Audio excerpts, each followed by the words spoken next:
Sasa sogea hapa kidogo, nataka unifugue nihubiri.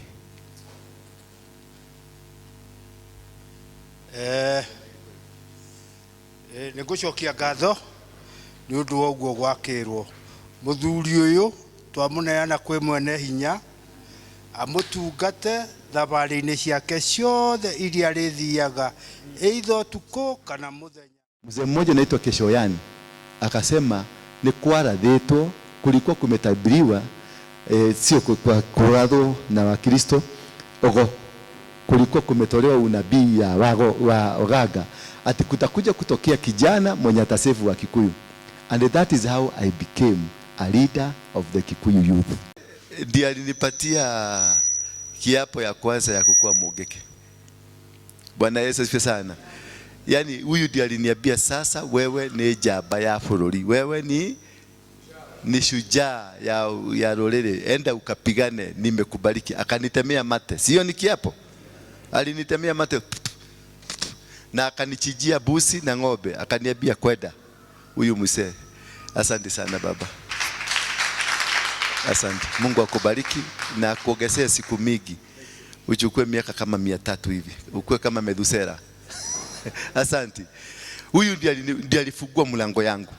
Wakati sasa nilitoka nikaenda, nimekuwa nikiwaka kama kiberiti. Wakati mliniombea nikufe, huyu ni mate yake alikuwa inanizuia. Najua kuna siku mliniombea nikufe, si ndio? Kama wewe. Sasa sogea hapa kidogo, nataka unifugue nihubiri.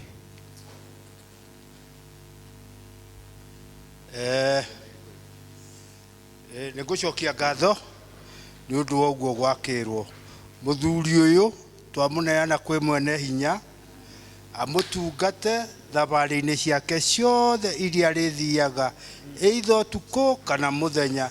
Na riri meigua na uma kuna wathie ku ndikana mukore, ni tondu wi Ngai uturaga. Ngai wa maithe maitu ri ni utuiguaga, murathime akiumagara ona akihunduka, mucii wake ri uturi umenyagirirwo niwe ndukanararirwo. Aumagara ri ndakanacoke moko matheri, mwene nyaga murathimage nyariri ciake ona meciria make umatue matheru muno, marathimagwo niwe ni tondu wi Ngai mwega na wi Ngai mwihoko. Athuri ugai thai. Amen. Thank you. Pigieni makofi. That is what I've been waiting for all my years. Thank you.